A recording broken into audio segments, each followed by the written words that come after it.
Hello and welcome to This or That, where we ask this or that. I'm your host, Lana Cantu, and today it's Halloween season, October and all that stuff. So we are going to be asking some hard-hitting Halloween questions. So let's get to it. Would you rather go trick-or-treating or to a Halloween party? Trick-or-treating. Trick-or-treating. I'd rather go to a Halloween party and have our fun, Halloween party. Definitely trick-or-treating because I can get a lot of candy that way. What's your favorite candy? Anything that's not chocolate. Same! Would you rather bake a pumpkin pie or carve a pumpkin? I'd rather carve a pumpkin and then make pumpkin pie out of that. Carve a pumpkin, definitely. Bake a pumpkin pie. Carve a pumpkin. Carve a pumpkin. What is your favorite Halloween costume? Spider-Man. Harry Potter. Those like dinosaur costumes, like the blow-up ones. Yeah, blow-up ones. Yeah. I'm gonna be Walter White, so. Big fat Teletubby. The one I've wore for 5 years in a row.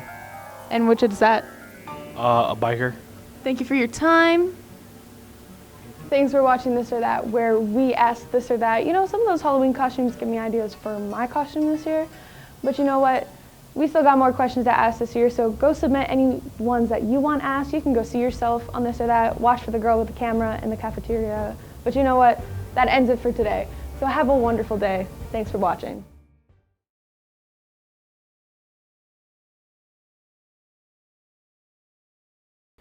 Hi, my name is Cole Fergie, and I'm back here at the Porter County Career Center, and today I'll be reporting for you guys a Madden 24 review. One of the newest games available for sports fans in relation to the new NFL season is Madden 24, available on current-gen and next-gen game consoles. This new Madden provided several new concepts and brings the franchise forward. Many games and football fans are loving this new version. I think it's a more run-heavy game. You can't pass as much, so I really like that. Anything else? Height really matters on players now. One updated feature that fans are raving about is career mode. This year's version features the defensive side of the ball. Wow. You can be a defensive back and you can really see what it's like to be on the defensive side of the ball. But you still do have the option to be on the offensive side of the ball. I like the fact that you actually get to do the combine. I don't like that you don't get to play college, and then at that point, it's the same thing. Now we're going to be talking about Madden Ultimate Team and some of the new additions that it brings to Madden 24. One of them is going to be how some of the stars, all of these stars that you guys complete for your challenges can carry over from challenge to challenge. Any single challenge that comes out. Say I complete every single challenge in the first week of the game. It's the 5th week of the game, and I still have all those stars from the week. That was one of the really sweet bonuses that I really do like. And some of the other things are that there's multiple passing forms you can do. You can change your passing forms. There's precision, there's accuracy, and there's somewhere you just have to tap the buttons on your controller for the passes to be made, which is really nice. Well, what I really like about Madden 24 is I just really like how you can play offense and defense at the same time. I think that's really cool. Out of all the new sweet additions, what were some of your guys' favorites? And all I know is that some of my favorites was that you can be on the defensive side of the ball in my player now. Hopefully, with all the new additions and new features, you will give Madden 24 a chance. The game is currently available at all major retailers, and it is available online. My name's Cole, and I'm signing off from PC3.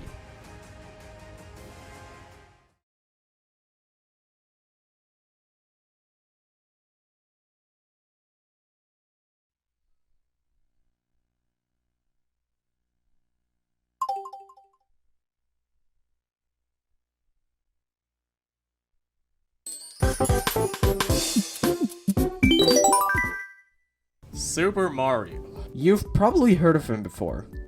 Red shirt and hat, blue overalls, brown shoes, and a mustache. You've also played his games sometime in your lifetime, whether that be Super Mario Galaxy or the original Super Mario Bros. For the NES. But we're here to talk about one single game that I claim to be the best in the new Super Mario Bros. Series. New Super Mario Bros. Wii. New Super Mario Bros. Wii is a game published by Nintendo for Nintendo Wii hence the name. The game was released on November 12th, 2009 in Australia, November 15th, 2009 in North America, November 20th, 2009 in Europe, and on December 3rd, 2009 in Japan. The game is your average platformer game, but with Mario. The game can either be played by yourself or with friends. So the plot is simple in the game. The gang celebrates Princess Peach's birthday at the castle when the Koopalings bring out a cake. The cake turns out to be fake and the Koopalings come out. They then proceed to throw the cake onto Peach and kidnap her. The Koopalings leave the castle quickly and load the cake onto the airship, flying away. The gang then proceeds to leave the castle too and chase the airship. Now, let's talk about the gameplay. There are a total of 8 worlds in the game, with a special World 9 as well. They are as listed in order: Princess Peach's Kingdom, World 1, Desert World, World 2, Frozen World, World 3, Water World, World 4, Jungle World, World 5, Rock World, World 6, Cloud World, World 7, Bowser's World, World 8, and then World 9. Each world has 8 levels in total, as well as there being either 3 or 4 Toad Houses. There's one cannon in every world up until World 7, which you can use to warp to different worlds that you haven't been to or have been to. There are many power-ups in the game: the Super Mushroom, the Fire Flower, the Superstar, the Ice Flower, the Mini Mushroom, the Penguin Suit, the Propeller Mushroom, and Yoshi. There are also a few characters you can play as: Mario, Luigi, and Yellow and Blue Toad. Ultimately, your end goal is to save the princess from Bowser, just like the old school Mario games of the past. Right now, I'm up to World 8, trying to gain entrance into that secret world. But while this game is very addictive, it's also one of the funnest games I've ever played. I'd rate it an 8 out of 10 because while the game itself is fun to play, it's not really the best Mario game to play in my opinion. But if you're just starting out in the Super Mario series, I can totally recommend this game. I mean, I've been playing this game since I was younger and still haven't beaten the game since. So that's it for my Mario Wii review. I'd say that it's a pretty good game for people that are starting out with Mario again. I mean, I myself started with my Mario craze back in 2012 or 2013 with this game, and I'd say it was pretty fun. And so with that, thank you guys so much for watching, and I'll see you guys in the next segment.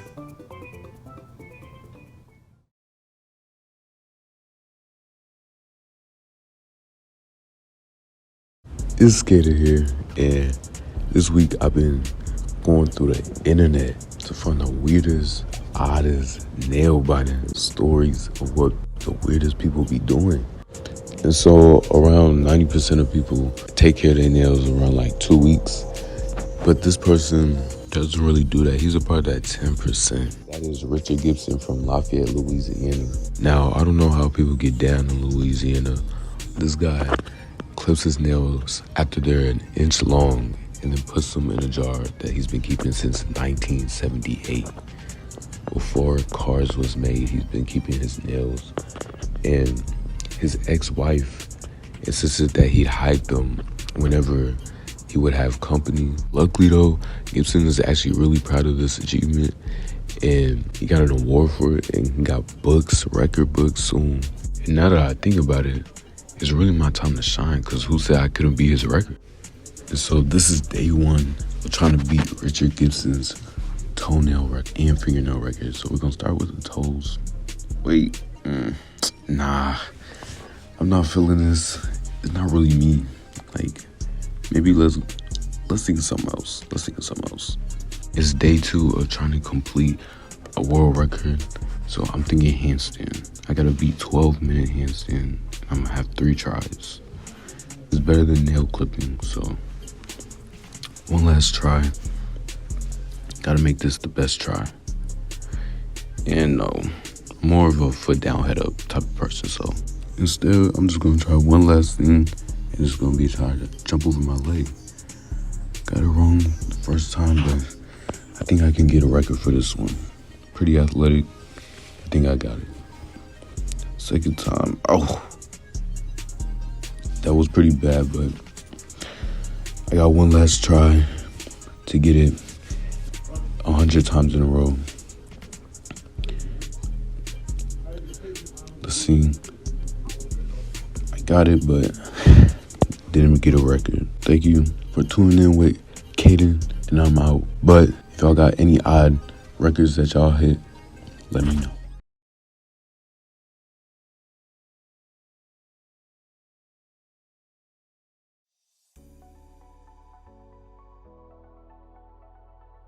Spenga Yoga is a brand new yoga studio located right here in Valparaiso, Indiana, between Lane Bryant and Alta.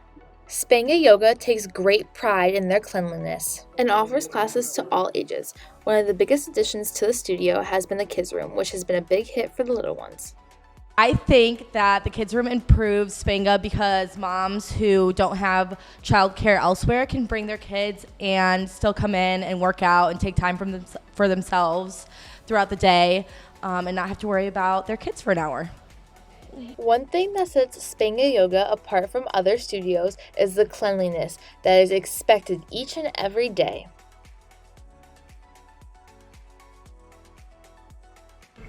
Hello, my name is Kim, and I am one of the front desk managers here at Spenga. We clean all day long. It's not even necessarily how many times you could eat off the floor here. We do 20 minutes of spin, 20 minutes of strength, and 20 minutes of yoga.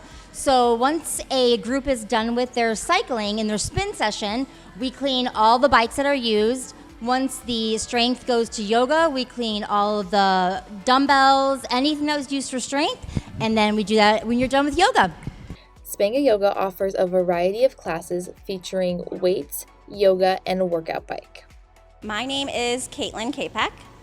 So we offer two types of sessions. So the regular Spenga session, which consists of spin, strength, and yoga, 20-minute split, totaling 1 hour. And then we have our rep, which is 45 minutes of strength focus exercise. It's you versus you, so go at your own pace, listen to your body. It's plateau proof, so it's really whatever you make of this workout, you can go endless limits here. Spenga Yoga is open 7 days a week, and the initial membership is only $100. So if you are looking to relax, work out, and improve your lifestyles, come on down to Spenga Yoga and be sure to check them out on Facebook at Spenga Yoga. Signing off from PC3 Media, I'm Riley Nyloff.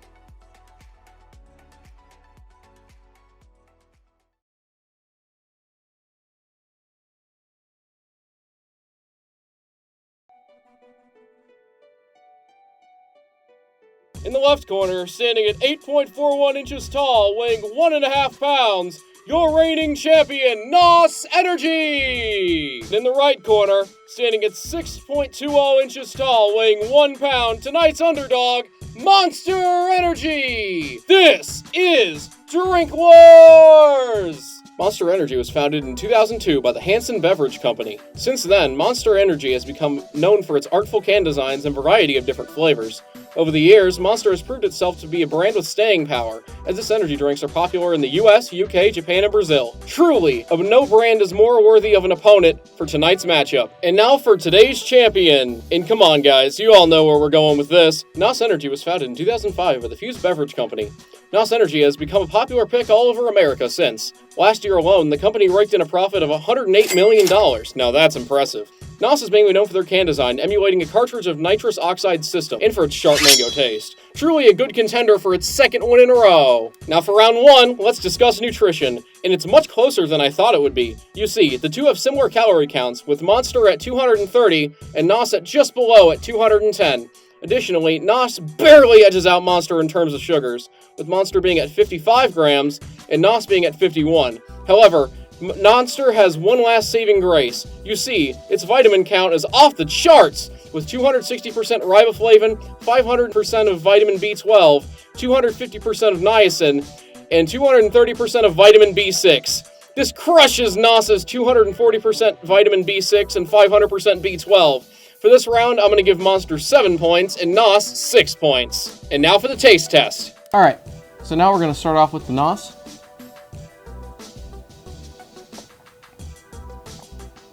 Got a really strong mango flavor.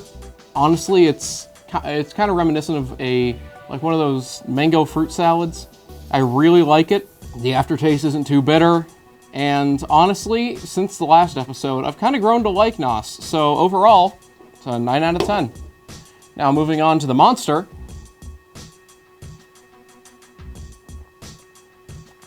Yeah, that one's definitely got more carbonation. But its main flavor is also pretty good. It's kind of like a mix of many different citruses like orange, and then lime, lemon, all of those combined into one big citrus flavor. And I really like that. The aftertaste, there really isn't one. So I'm gonna give it also a 9 out of 10. They're both incredibly good drinks. It's time for the final round tonight, Visual Flair. In this round, I didn't believe I'd ever say this, but Nos gets crushed. You see, Monster's iconic green slash design combined with its black contrast makes it the peak of can design. Monster undoubtedly gets a 10 out of 10. Now over to Nos, and despite the praise I gave it last episode, I think it's worse than I remember. Hindsight's 20/20 and all that. But really, it's more simple than I thought. The arrow and contrasting color schemes are indeed good additions.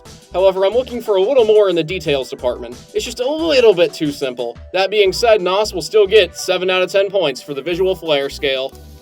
And now, the moment you've all been waiting for, it's the final tally. Monster finishes with an astonishing 26 out of 30, while Nos finishes runner-up with 22 out of 30. It was a very close match, but Monster was our new victor. This has been Drink Wars! Have a good night, everybody.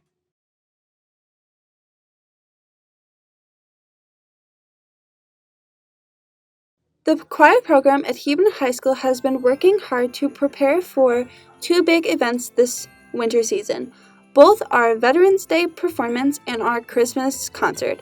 Have our combined choir excited for the upcoming shows. I am looking forward to having a lot of fun with these kids singing for an audience for the first time out this year.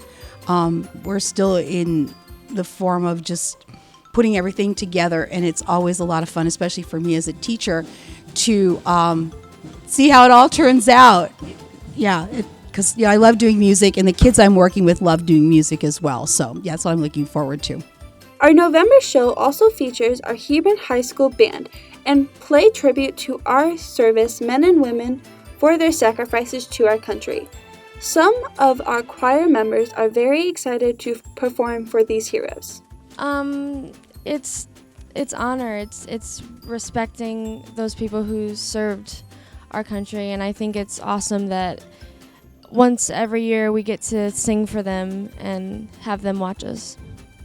It means a lot because I had my relatives in the military, so I just think of them in the audience and then perform it like they're in the audience for them, and they hope they enjoy it. In addition to our Veterans Day program, Hebron takes great pride in putting on a big Christmas concert later this winter. For the first time, choir members will be performing White Christmas, and both the director and student members are prepared for an emotional evening. Hopefully, we'll be able to pull together something that's going to be fun and enjoyable for all the kids and the parents as well. You know, after all, it is Christmas, and Christmas is a joyous time. It's a holiday season, and there's so much music to pull from. So I'm hoping that we can schedule and pull together something that's going to be delightful and for the kids and wonderful for the parents and the audience. So they have that to look forward to. For more information on these 2 great performances, be sure to check out the Hebron High School Facebook for the dates and times. We look forward to seeing everyone out there. Signing off from PC3, I'm Bo Vincent.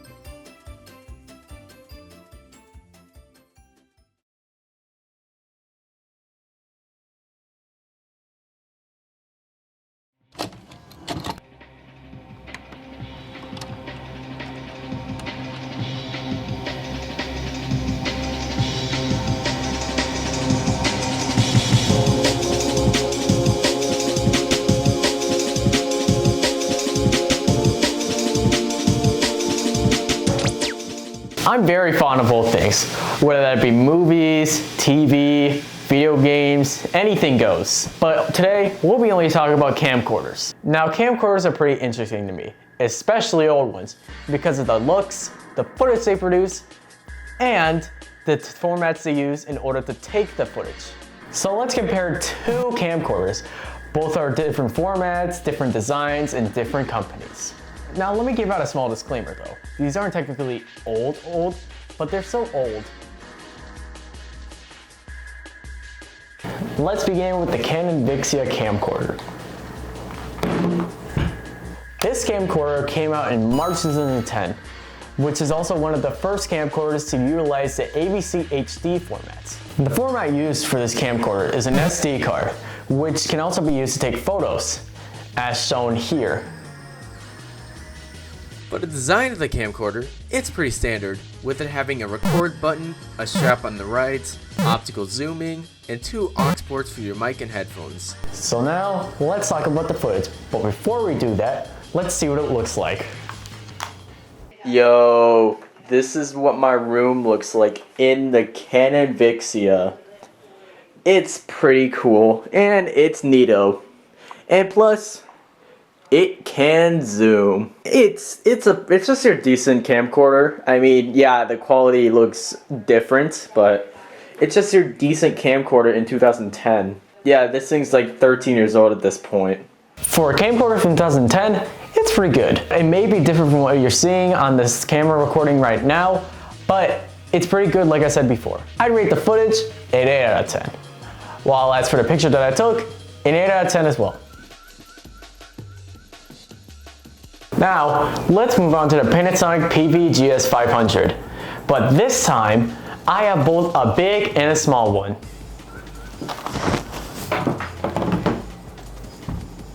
The small one is more convenient, while the big one is not so convenient as the smaller one. But we're only going to focus on the big one because both big and small are the same footage-wise. In comparison to the Canon Vixia, it's pretty different. The first difference is obviously the year it was released, which was in 2006. Now the second difference, it's as very bulky compared to the Canon Vixia. Like you could easily tell the difference between both of the designs. But some small details on the camcorder include a lens cap or a dial on its lens. I think it's to adjust its focus, but I don't really know. But for the format, it can either take SD card or mini DV tapes, which is used for video recording, while the SD card is used for photos. Now, let's take a look at what the footage looks like for the camcorder.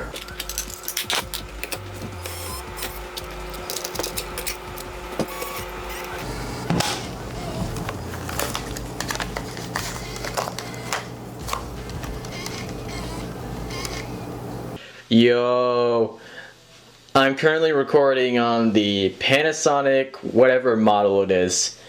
I'm using the big bulky one. Even if I use the small and convenient one, it's still like it's still the same model, just different model types. They literally were both made in 2006. Like I'm not even joking. Like this feels like it was made for me. But yeah, that's basically it. That's all I have to say. But yeah. Now the footage itself doesn't really look anything different compared to the other camcorder. Well, besides the quality. But that's because I digitized it, meaning I imported it from a tape to my computer. But what I can tell you is that it looks completely different on the camcorder screen itself. I'd give the footage a 6 out of 10 compared to the Canon camcorder. But that's because it's an older camcorder. This also happens with the photo, which I rate a 7 out of 10. For the overall results, the Canon Vixia wins in terms of footage. But technically, there are no winners, because they both are good in their own ways. Like, even if the footage is bad compared to newer camcorders, it still is good in its own ways and gives off the feeling of nostalgia in whatever you record. Like it feels calming, warm, comforting, and even enjoyable to watch. While the Canon Vixia feels like something you'd find off of like early 2010s on YouTube, like Smosh or Fred. So conclusion, nobody wins. Basically, these were a showcase what these camcorders were and their differences. So hope you enjoyed that, and we move on to the next segment.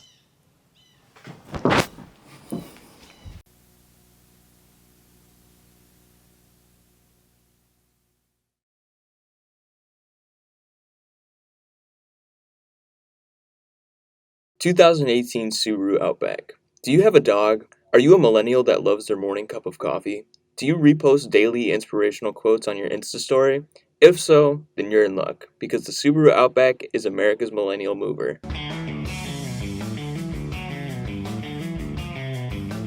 Subaru has been the backbone for dude science since they started including all-wheel drive on most of their vehicles. Subaru originally marketed their Outback line to be a rugged wagon that has symmetrical all-wheel drive.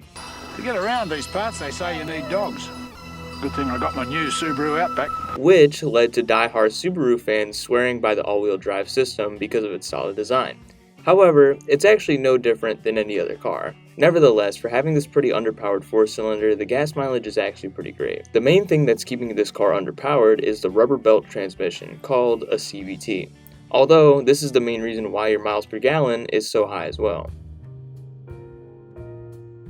After getting in here and experiencing the car for a bit, I get why people drive these. They're relatively inexpensive and pretty nice to spend your time in.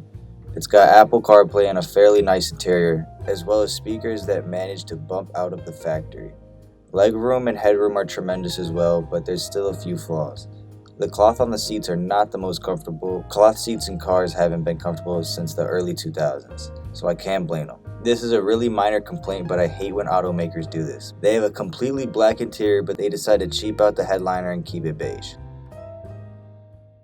The paint has bad hail damage, and you can really only tell when you get up close. There's no sunroof, and the front windows didn't come factory tinted. All in all, I think the Subaru Outback is a great people and cargo mover. It moves forwards and backwards, and gets Avon to football practice and back. And although as much as the Outback portrays itself as being an outdoorsy, off-roady kind of vehicle, it's really just reminiscing on its own heyday.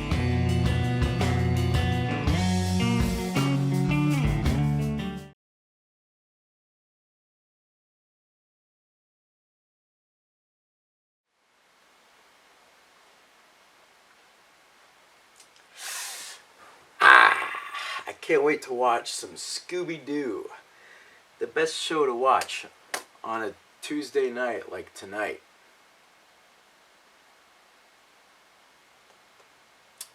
Aw, rats, the stupid TV's busted.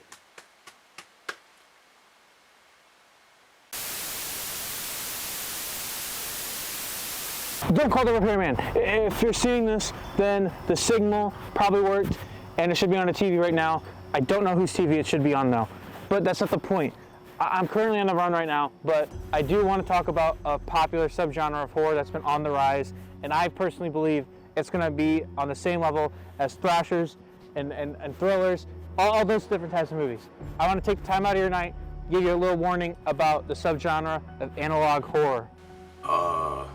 Okay, I guess I'm watching this. If you're receiving this, again, you probably don't know what this is, but just to get you the gist of it, analog horror, again, is a subgenre of horror, and it's a media that uses forms like old VHS tapes, found footage, stuff like these, even televisions, in an attempt to scare you.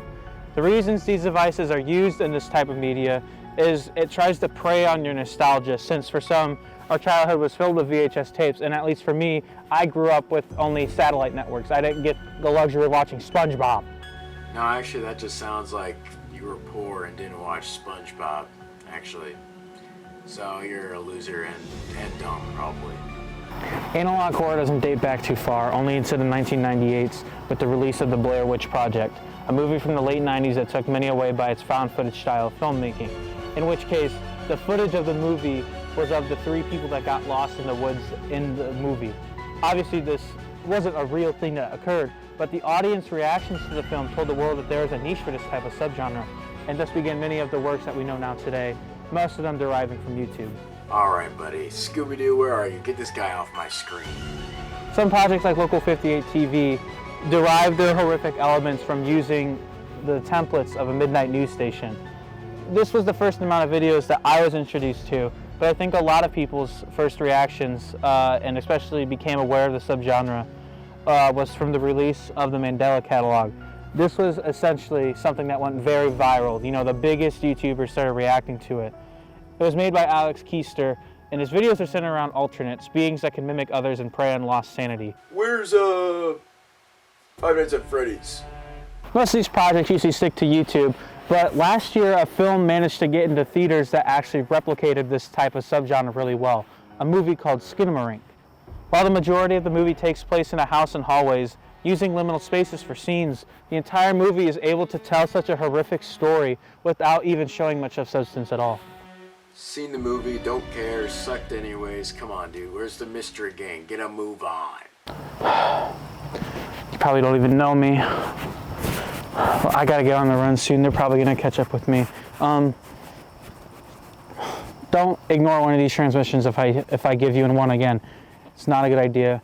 You should probably listen to me. I got some really good stuff to say. Please don't ignore these. Do not change the channel.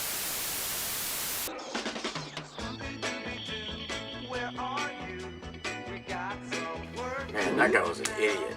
At least I got Scooby-Doo.